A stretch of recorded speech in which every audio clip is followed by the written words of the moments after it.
Hello everyone, स्वागत है आप सभी का स्टडी राइज यूट्यूब चैनल पर। तो हमारी यूपीपीएससी आरओ एआरओ की क्लासेस चल रही हैं। ये है आज का प्रैक्टिस सेट नंबर 10। जिसने 9 नहीं देखे हैं तो वो लोग प्लेलिस्ट में जाकर देख सकते हैं। एक अलग से प्लेलिस्ट बनी हुई है यूपीपीएससी आरओ एआरओ एग्ज़ाम करके, तो आप वहाँ से जाकर भी चेकआउट कर सकते हैं। टॉपिक वाइज कंप्लीट कराया गया है। और इसके अलावा हमारी यूपी टीजीटी पीजीटी राजनीति शास्त्र, समाजशास्त्र, अर्थशास्त्र और हिंदी साहित्य की भी क्लासेस चल रही हैं। जो भी बच्चा इनकी तैयारी कर रहा है तो यूट्यूब चैनल से ज़रूर जुड़े। तो चलिए फिर आज की वीडियो स्टार्ट करते हैं। तो आज का जो टॉपिक है ये है भारतीय राष्ट्रीय आंदोलन। और इसके अलावा जो भी बच्चा चैनल पर पहली बार आया है तो चैनल को ज़रूर सब्सक्राइब करें, साथ ही साथ बेल आइकन को भी प्रेस कर लें। जब भी वीडियो अपलोड की जाएगी तो आपके पास नोटिफिकेशन आ जाएगा। तो देखते हैं फिर आज का क्वेश्चन क्या है। आज का क्वेश्चन है क्वेश्चन नंबर 23। निम्नलिखित घटनाओं पर विचार कीजिए और इन्हें कालक्रमानुसार व्यवस्थित कीजिए। तो इसमें विचार करना है, तो इसमें 4 घटनाएं दी गई। तो सबसे पहले है ये है लाला हरदयाल द्वारा गदर पार्टी की स्थापना की। दूसरा है गोपाल कृष्ण गोखले द्वारा सर्वेंट्स ऑफ इंडिया सोसाइटी की स्थापना। तीसरा है हिक्की के बंगाल गजट का प्रकाशन, या फिर चौथा है सर विलियम्स जोन्स द्वारा बंगाल एशियाटिक सोसाइटी की स्थापना। तो हमें ये बताना है कि इन घटनाओं पर विचार करना है और इन्हें एक काल क्रमानुसार व्यवस्थित करना है। तो सबसे पहले कौन सी घटना हुई थी? तो ये हुई थी हिक्की के बंगाल गजट का प्रकाशन। ये हुई थी 1780 में, 1780 ईस्वी में। ठीक है, 1780 ईस्वी में। दूसरी जो घटना हुई ये सर विलियम जोन्स द्वारा बंगाल की एशियाटिक सोसाइटी की स्थापना। तो ये हुई थी 1784 ईस्वी में, 1784 ईस्वी में। ठीक है।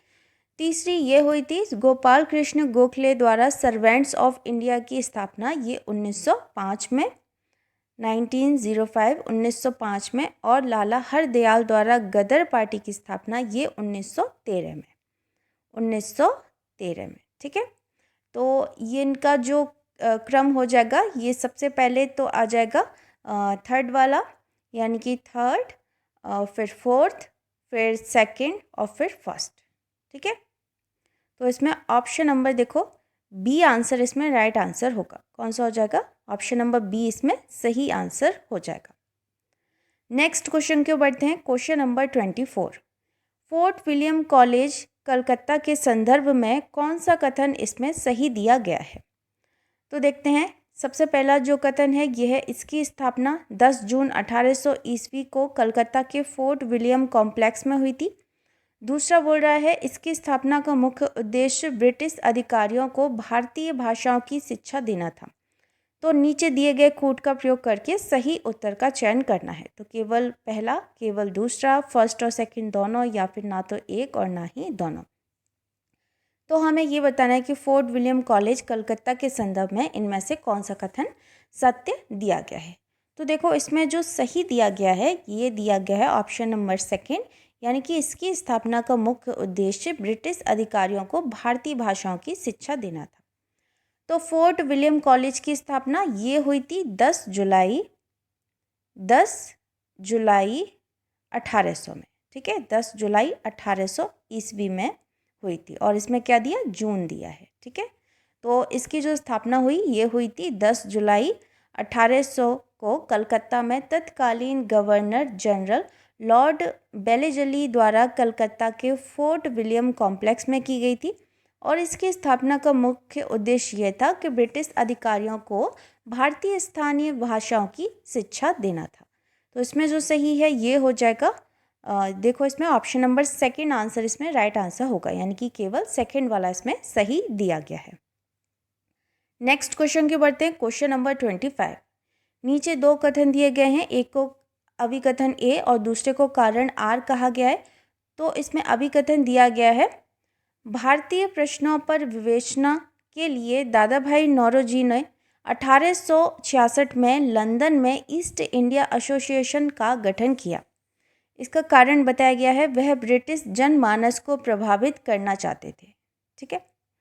तो इसमें देखिए क्या हो जाएगा, नीचे दिए गए कूट से सही उत्तर का चयन करना है। ए सही है किंतु आर गलत, ए गलत है किंतु आर सही है, ए और आर दोनों सही हैं, आर ए की सही व्याख्या है, या फिर ए और आर दोनों सही हैं और आर ए की सही व्याख्या नहीं है। ठीक है, तो देखो इसमें जो सही हो जाएगा ये हो जाएगा ऑप्शन नंबर सी, आंसर इसमें राइट आंसर होगा, यानी कि ए और आर दोनों सही हैं और आर ए की सही व्याख्या कर रहा है। तो क्वेश्चन में देखते हैं, सबसे पहले कथन क्या बोल रहा है कि भारतीय प्रश्नों पर विवेचना के लिए दादा भाई नौरोजी ने 1866 में लंदन में ईस्ट इंडिया एसोसिएशन का गठन किया। तो ये बिल्कुल सही है, और कारण इसमें यह बताया गया कि वह ब्रिटिश जनमानस को प्रभावित करना चाहते थे। तो दादा भाई नौरोजी ने वर्ष 1852 में 1852 में राजनीति में उन्होंने पहली बार कदम रखा। ठीक है, इन्होंने वर्ष 1853 में दृढ़ता से ईस्ट इंडिया कंपनी के लीज नवीकरण का विरोध किया और वर्ष 1855 में 30 वर्ष की आयु में वे इंग्लैंड चले गए और इंग्लैंड में रहने के दौरान इन्होंने 1 दिसंबर 1866 में ईस्ट इंडियन एसोसिएशन की स्थापना की, जिसका उद्देश्य भारतीयों की मांग को लंदन तक पहुंचाना था और वह इस संगठन के माध्यम से आम ब्रिटिश नागरिकों को भारत में ईस्ट इंडिया की बर्बरता के बारे में अवगत कराना चाहते थे। ठीक है, तो इसमें जो सही है ये हो जाएगा ऑप्शन नंबर इसमें सी, आंसर इसमें राइट आंसर होगा। ए और आर दोनों सही हैं और आर ए की सही व्याख्या भी कर रहा है। नेक्स्ट क्वेश्चन के बढ़ते हैं, क्वेश्चन नंबर 26। भारतीय सिविल सेवा के संदर्भ में निम्नलिखित कथनों में से कौन सा कथन सही है? तो सबसे पहले दिया गया है, भारत सरकार अधिनियम 1919 में भारतीय सिविल सेवा के लिए एक अलग परीक्षा का प्रावधान किया गया जो भारत में होनी थी। और दूसरा दिया गया है, भारत सिविल सेवा में 1941 में भारतीयों को प्रतिशत यूरोप वासियों से अधिक था। तो नीचे दिए गए कूट का प्रयोग करके सही उत्तर का चयन करना है। तो केवल एक है, दो है, एक और दो दोनों है, या फिर ना तो एक है और ना दूसरा वाला है। तो देखो इसमें जो सही है ये हो जाएगा, फर्स्ट वाला भी सही हो जाएगा और सेकंड वाला भी इसमें सही हो जाएगा। तो भारत सरकार अधिनियम 1919 को मॉन्टेग्यू चेम्सफोर्ड सुधार के नाम से भी जाना जाता है। भारत मंत्री ने 20 अगस्त 1917 को ब्रिटिश संसद में यह घोषणा की थी कि ब्रिटिश सरकार का उद्देश्य भारत में उत्तरदायी शासन की स्थापना करना है और इस अधिनियम द्वारा भारत सिविल सेवा के लिए एक अलग परीक्षा का प्रावधान किया गया जो भारत में आयोजित होनी थी। इस अधिनियम द्वारा प्रशासनिक सेवा में 1/3 पदों को केवल भारतीयों से भरे जाने की सिफारिश की गई तथा इसे प्रति वर्ष 1.5% की दर से बढ़ाने का सुझाव दिया और भारतीय सिविल सेवा में वर्ष 1941 में भारतीयों का प्रतिशत यूरोप वासियों से अधिक हो गया।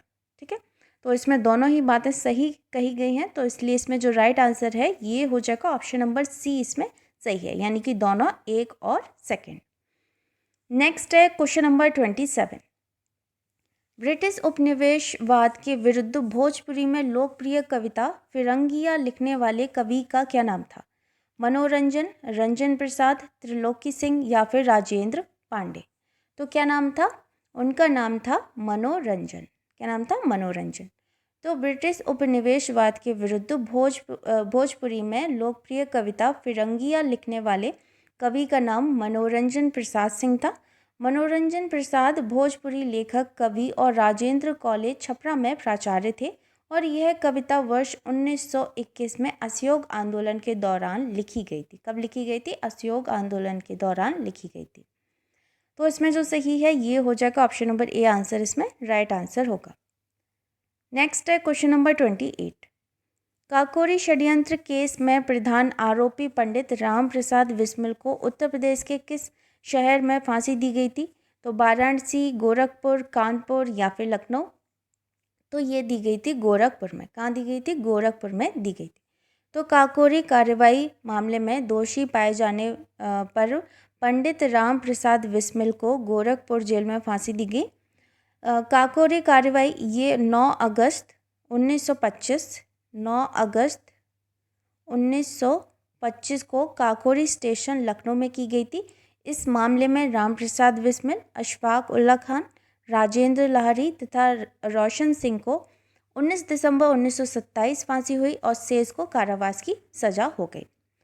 तो इसमें जो राइट आंसर है ये हो जाएगा ऑप्शन नंबर बी, इसमें सही हो जाएगा। नेक्स्ट है क्वेश्चन नंबर 29। नीचे 2 कथन दिए गए हैं, कथन कारण वाला प्रश्न है। तो कथन हमें दिया गया है, रविन्द्रनाथ टैगोर ने नाइटहुड की उपाधि को त्याग दिया, कारण ये था कि वे असहयोग आंदोलन में भाग लेना चाहते थे। तो इसमें हमें बताना है कि कौन सा इसमें सही है ना। तो ए और आर दोनों सही हैं, परंतु आर ए की सही व्याख्या नहीं है। ए और आर दोनों सही हैं, परंतु आर ए की सही व्याख्या नहीं है। एक में इसमें होगा है और इसमें नहीं है, ठीक है। सी ऑप्शन है ए सही है परंतु आर गलत है, या फिर डी है ए गलत है परंतु आर सही है। तो देखो इसमें क्या हो जाएगा राइट आंसर। तो सबसे पहले रविन्द्रनाथ टैगोर ने नाइटहुड की उपाधि को त्याग दिया, तो ये बिल्कुल सही है, और कारण ये था वे असहयोग आंदोलन में भाग लेना चाहते थे, ये गलत है, ठीक है, ये वाला गलत है। तो 3 जून 1915 ईस्वी को नोबेल पुरस्कार विजेता बांग्ला लेखक और कवि रविन्द्रनाथ टैगोर को ब्रिटिश सरकार ने नाइटहुड यानी कि सर की उपाधि से सम्मानित किया था। लेकिन 13 अप्रैल 1919 को जलियांवाला बाग हत्याकांड के विरोध स्वरूप उन्होंने जो उनकी उपाधि थी नाइटहुड की उपाधि, वह ब्रिटिश सरकार को लौटा दी और इन्होंने असहयोग आंदोलन से असहमति व्यक्त की तथा आंदोलन की आलोचना की थी। तो इसमें जो सही है ये हो जाएगा ऑप्शन नंबर सी आंसर, इसमें राइट आंसर होगा। यानी कि ए तो सही है परंतु इसका जो आर है व्याख्या है वह गलत दी गई है, तो इसमें सी ऑप्शन राइट आंसर होगा। नेक्स्ट है क्वेश्चन नंबर 30। 18वीं शताब्दी के उत्तरार्ध में किसे प्रायः कंपनी बहादुर की शानो शौकत का स्थानीय प्रतिनिधि कहा जाता था? तो कोतवाल, दरोगा, अमला या फिर जमींदार। तो किसको कहा जाता था? ये कहा जाता था दरोगा को, दरोगा को कहा जाता था, ठीक है। तो इसमें जो राइट आंसर है ये हो जाएगा ऑप्शन नंबर बी। नेक्स्ट है क्वेश्चन नंबर 31। सूची 1 को सूची 2 से सुमेलित करना है। तो इसमें दिए गए हैं युद्ध और उनके वर्ष दिए गए हैं। तो सबसे पहले है ये है द्वितीय आंग्ल मैसूर युद्ध। ये कब हुआ था? ये हुआ था 1780 से 84 तक, 1780 से 84। फिर हुआ द्वितीय आंग्ल फ्रांसीसी युद्ध। ये कब हुआ? ये हुआ था 1750 से 54 तक। द्वितीय आंग्ल मराठा युद्ध ये हुआ था 1803 से 5 तक। और द्वितीय आंग्ल अफगान युद्ध ये हुआ था 1878 से 80 तक। तो इसमें देखो राइट आंसर हो जाएगा ऑप्शन नंबर फर्स्ट वाला ही राइट हो जाएगा, यानी कि ऑप्शन नंबर ए इसमें राइट आंसर हो जाएगा। नेक्स्ट है क्वेश्चन नंबर 32। निम्नलिखित घटनाओं पर विचार कीजिए और उन्हें कालक्रमानुसार व्यवस्थित कीजिए। तो इसमें ठीक है, इसमें पहला दिया गया है करजन बाइली की हत्या, खुदीराम बोस को मृत्युदंड, बाल गंगाधर तिलक द्वारा केसरी समाचार पत्र का प्रारंभ और अबुल कलाम आज़ाद द्वारा अल हिलाल समाचार पत्र का प्रारंभ। तो देखो सबसे पहले इसमें क्या करना है, घटनाओं का व्यवस्थित कालक्रम हमें बताना है। तो सबसे पहले जो हुआ ये हुआ था बाल गंगाधर तिलक द्वारा केसरी समाचार पत्र का प्रारंभ हुआ था। तो ये हुआ था 1881 में। कब हुआ था? 1881 में हुआ था। दूसरा है ये है खुदीराम बोस को मृत्युदंड। तो ये 1908 में, 1908 में। तीसरा जो हुआ ये हुआ करजन बाइली की हत्या। तो ये हुई थी 1909 में, 1909 में। और लास्ट में अबुल कलाम आज़ाद द्वारा अल हिलाल समाचार पत्र का प्रारंभ। तो ये हुआ था 1912 में, ठीक है। कब हुआ था? 1912 में हुआ था। तो देखो इसमें थर्ड, सेकंड, फर्स्ट और फोर्थ, ठीक है। थर्ड, सेकंड, फर्स्ट और फोर्थ, यानी कि ऑप्शन नंबर ए इसमें राइट आंसर होगा, ऑप्शन नंबर ए। अच्छा, अगला है क्वेश्चन नंबर 33। ब्रिटिश भारत में सैन्य बल पर केंद्रीय राजस्व का कुल कितना प्रतिशत व्यय होता था? तो 40%, 45%, 50% या फिर 55%। तो कितना प्रतिशत होता था? ये होता था 40%, ठीक है। कितना? 40%। तो आयोग द्वारा माने गए उत्तर के अनुसार ब्रिटिश भारत में सैन्य बल पर केंद्रीय राजस्व का कुल 40% व्यय होता था हालांकि भिन्न स्रोतों में इसका जवाब कुछ अलग दिया है। जैसे अगर हम बिपिन चंद्र द्वारा लिखित पुस्तक की बात करेंगे तो उसमें 52% दिया गया है ना। और या फिर हम BL ग्रोवर की पुस्तक की बात करेंगे तो उसमें 33% दिया गया है। और तथा अन्य पुस्तकों में भी इसमें 40% व्यय का उल्लेख किया गया है। ठीक है, और जो आयोग ने माना है वह भी 40% ही माना है। तो इसमें जो सही है ये हो जाएगा ऑप्शन नंबर ए आंसर इसमें राइट आंसर होगा। नेक्स्ट क्वेश्चन के बढ़ते हैं। क्वेश्चन नंबर 34, तीनों गोलमेज सम्मेलनों में भाग लेने वाले भारतीय निम्नलिखित नेताओं में कौन थे? तो Mahatma Gandhi, BS Munje, doctor BR Ambedkar या फिर CBI चिंतामणि।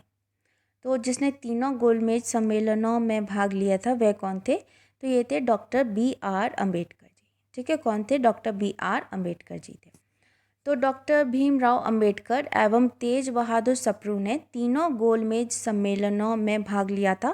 महात्मा गांधी ने केवल दूसरे गोलमेज सम्मेलन में भाग लिया था। ठीक है, महात्मा गांधी जी की बात करते हैं तो उन्होंने केवल दूसरे जो गोलमेज सम्मेलन हुआ था उसमें भाग लिया था। तो इसमें जो राइट आंसर है ये हो जाएगा ऑप्शन नंबर C आंसर इसमें राइट आंसर होगा। अच्छा, नेक्स्ट है क्वेश्चन नंबर 35, निम्नलिखित में से कौन 1929 में अखिल भारतीय ट्रेड यूनियन कांग्रेस के अध्यक्ष थे? तो MN राय, जयप्रकाश नारायण, जवाहरलाल नेहरू या फिर SA दांगे। तो कौन 1929 में अखिल भारतीय ट्रेड यूनियन कांग्रेस के अध्यक्ष थे? तो ये थे option number C Jawaharlal Nehru. कौन थे? जवाहरलाल नेहरू इसमें राइट आंसर होगा ऑप्शन नंबर C। नेक्स्ट है क्वेश्चन नंबर 36 और आज का लास्ट क्वेश्चन है, 1926 में गठित नौजवान सभा का प्रारंभिक सदस्य कौन नहीं था? तो अंबिका चक्रवर्ती, यशपाल, भगत सिंह या फिर छबील दास। तो कौन नहीं था ये पूछा है। तो ये थे ऑप्शन नंबर A अंबिका चक्रवर्ती। तो नौजवान सभा की स्थापना ये वर्ष 1926 में की गई और इसके जो संस्थापक थे ये थे भगत सिंह, छबील दास, यशपाल थे। और इस संस्था के मुख्य कार्यकर्ताओं में राजगुरु, जयपाल, केदारनाथ है ना, और मेहता आनंद काफ़ी सारे थे। और इसमें जो अंबिका चक्रवर्ती ये नौजवान सभा का प्रारंभिक सदस्य नहीं था। ठीक है, तो इसमें जो राइट आंसर है ये हो जाएगा ऑप्शन नंबर A इसमें सही हो जाएगा। तो फ्रेंड्स, ये थी आज की वीडियो अगर आपको पसंद आती है तो वीडियो को लाइक, कमेंट, शेयर ज़रूर करें। और जो भी बच्चा चैनल पर पहली बार आया है तो चैनल को सब्सक्राइब ज़रूर करें। और इस वीडियो को अपने दोस्तों के साथ भी ज़रूर शेयर करें जिससे कि ज़्यादा से ज़्यादा बच्चे हमसे जुड़ सकें। मिलते हैं नेक्स्ट वीडियो में नेक्स्ट टॉपिक के साथ। तब तक के लिए थैंक यू सो मच।